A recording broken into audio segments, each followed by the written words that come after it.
Beberapa waktu kemudian, dalam musim menuai gandum, pergilah Simson mengunjungi istrinya dengan membawa seekor anak kambing, serta berkata, "Aku mau ke kamar mendapatkan istriku." Tetapi ayah perempuan itu tidak membiarkan dia masuk.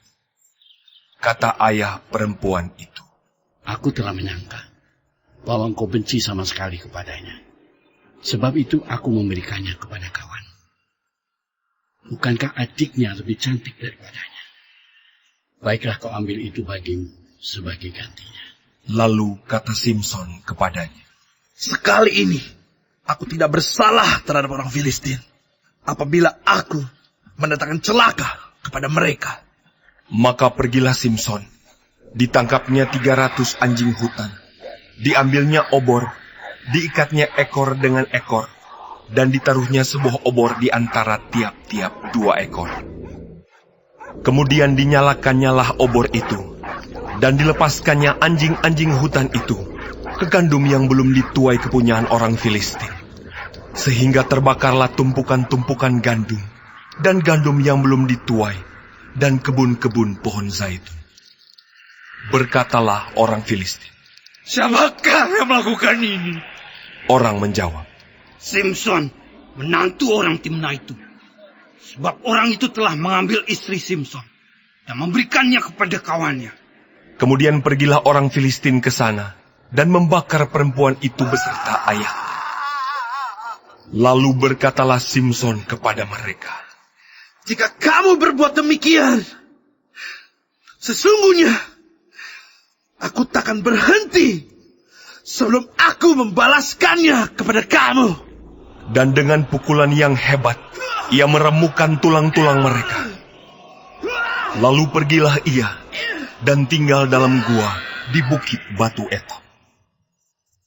Lalu majulah orang Filistin dan berkemah di daerah Yehuda, serta memencar ke Lehi.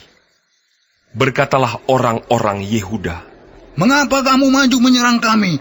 Lalu jawab mereka, "Kami maju untuk mengikat Simson dan memperlakukan dia seperti dia memperlakukan kami." Kemudian turunlah 3.000 orang dari suku Yehuda ke gua di gunung Batu Etam dan berkata kepada Simson, "Tidakkah kau ketahui bahwa orang Filistin berkuasa atas kita? Apakah juga yang telah kau perbuat terhadap kami?" Tetapi jawabnya kepada mereka, "Seperti mereka memperlakukan aku, demikianlah aku memperlakukan mereka."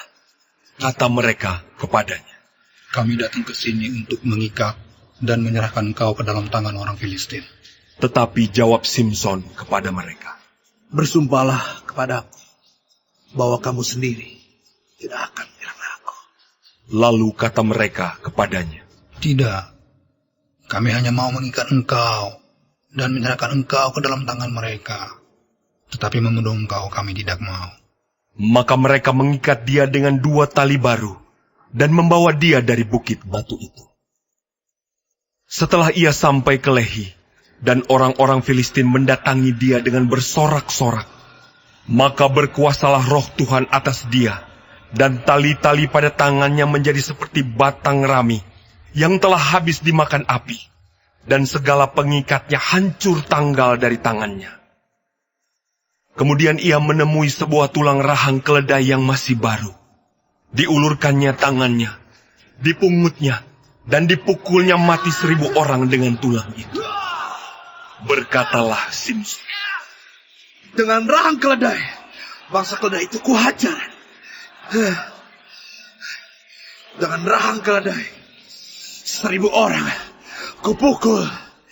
Setelah berkata demikian, dilemparnya tulang rahang itu dari tangannya. Kemudian dinamailah tempat itu Ramat Lehi. Ketika ia sangat haus, berserulah ia kepada Tuhan, "Oleh tangan hambamu ini telah kau berikan kemenangan yang besar itu.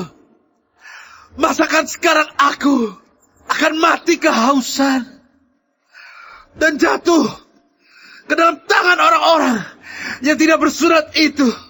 Kemudian Allah membelah liang batu yang di Lehi itu, dan keluarlah air dari situ. Ia minum, lalu menjadi kuat dan segar kembali. Sebab itu dinamailah mata air itu, mata air penyeru, yang sampai sekarang masih ada di Lehi. Ia memerintah sebagai hakim atas orang Israel dalam zaman orang Filistin 20 tahun lamanya.